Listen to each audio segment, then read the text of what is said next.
Welcome everyone to our weekly prayer and unity these Tuesday evenings or whenever you're tuning in.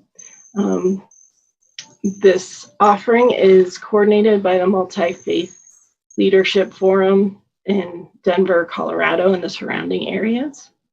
My name is Lisa Pettitt and I am coming to you this evening from Ute land, and I'm speaking on behalf of Compassionate Dharma Cloud Monastery in Morrison, Colorado. Compassionate Dharma Cloud Monastery is a Buddhist monastery that's hosted and nurtured by a gracious and loving Vietnamese community. We're guided by our abbot, Thai Tin Man, and who is also supported by the other resident monastic, Bante Adesh. So Zen Master Thich Nhat Hanh is one of my teachers, and he is also a guiding force at our monastery. And his Plum Village community, the teachings from both of these sources will guide my sharing this evening. So first I thought, first we'll mark that it is July 7th in the year 2020. And today was the announcement, the unveiling of the BREATHE Act in the US federal government,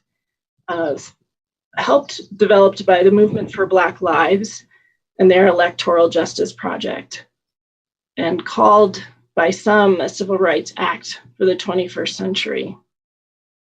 Today is also marked by a herd of two men, a 65-year-old and a 99-year-old who died yesterday. So just marking these everyday things that happen on a daily basis. And also the sun rose and it will set. The birds sang and flew this morning. The trees and flowers were fully themselves. They breathed in carbon dioxide and breathed out oxygen. And all the words I offer tonight will be not as deep a prayer as the moose I saw having her dinner in the forest this afternoon and the creek that bubbled down. Thich Nhat Hanh, in an interview he did many years ago, talked about the idea that prayer has three persons: the one who prays, the one we pray to, and the one we pray for. It's important for the one who prays to be fully present in body and mind in the present moment, to be calm and serene, to be clear and solid. In other words, to be mindful and concentrated. To be fully present. The one we pray to is someone who is known to the one who prays. We can sometimes pray to ancestors or to parents. We can also pray to Jesus or Buddha. And we should, when we pray, connect with the concrete reality of those to whom we pray, that they're present here and now within and around us. And so the one we pray for, including if that is ourselves. And when we deeply are present in our prayer, we have the insight that we are one with the one we pray to and the one we pray for.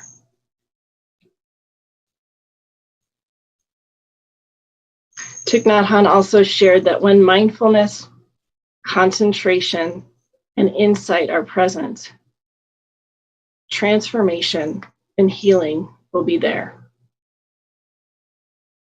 And anything we do when these three things are present, mindfulness, concentration, and insight, anything we do in that energy can be considered a prayer.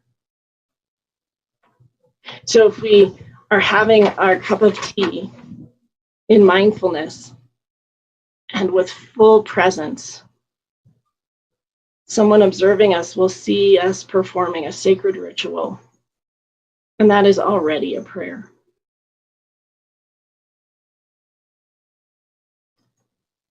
So I invite us now to come into this presence, fully sitting in our bodies, settling the mind. And I'd like to offer a practice that we in the Plum Village tradition often do. It's called touching the earth. This will be an abbreviated form, and it's offered by the Plum Village Fourfold Sangha, including the Arise Sangha. Arise Sangha stands for Awakening through Race, Intersectionality, and Social Equity. So I invite you to join, to touch into your deepest heart. In gratitude, we bow to this land and to all of the ancestors who made it available.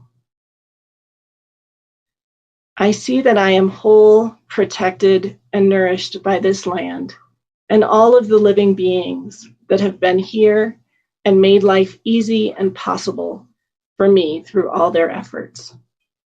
I see all those known and unknown who have made this country a refuge for people of so many origins and colors by their talent, perseverance, and love. Those who have worked hard to build schools, bridges, and roads, to protect human rights, to develop science and technology, and to fight for freedom and social justice. I touch my African American and descendant ancestors who were enslaved and brought to this land, who poured their blood, sweat, and tears on this land, whose unrewarded labor helped make this country an economic world power. I touch my Asian American and Pacific Islander ancestors of this land, those from the Philippines, China, Japan, Korea, India, Nepal, Tibet, Burma, Southeast Asia, and the Pacific Islands. Your patience, your perseverance, determination, and respect for ancestors and elders, commitment to youth and family.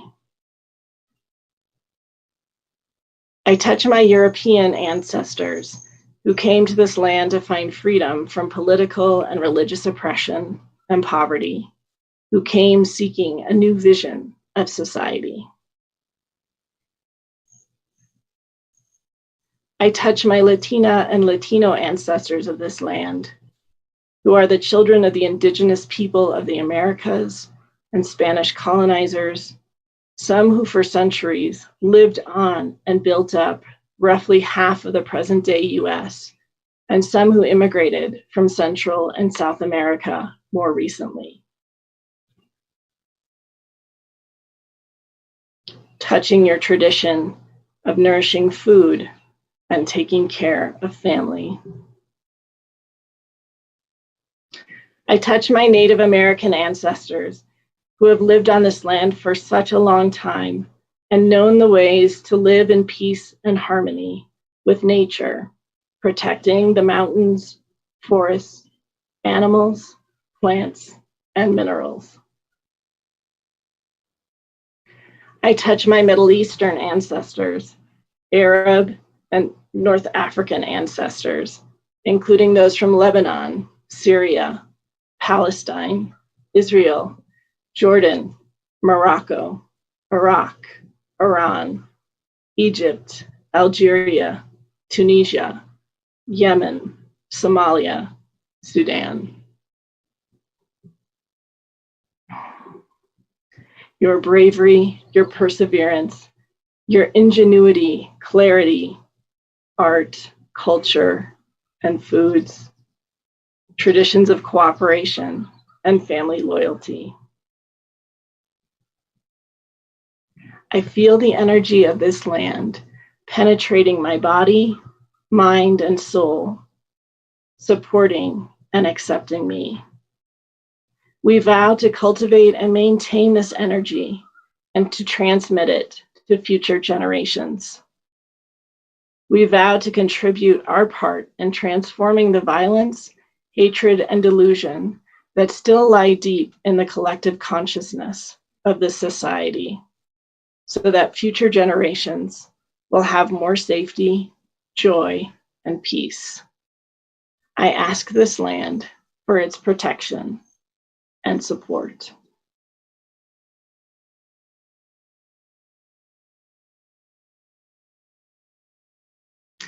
Thank you for joining me in that prayer and that practice.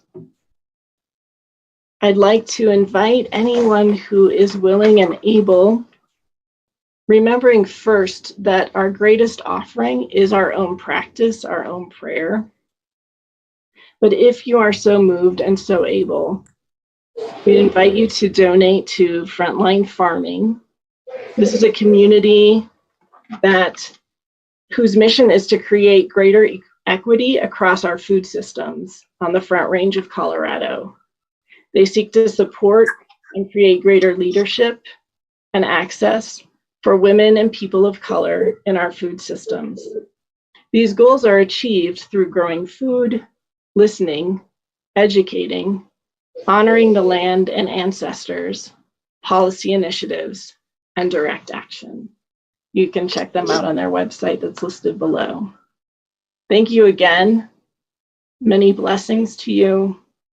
May we continue to come together in ways that honor one another and our planet.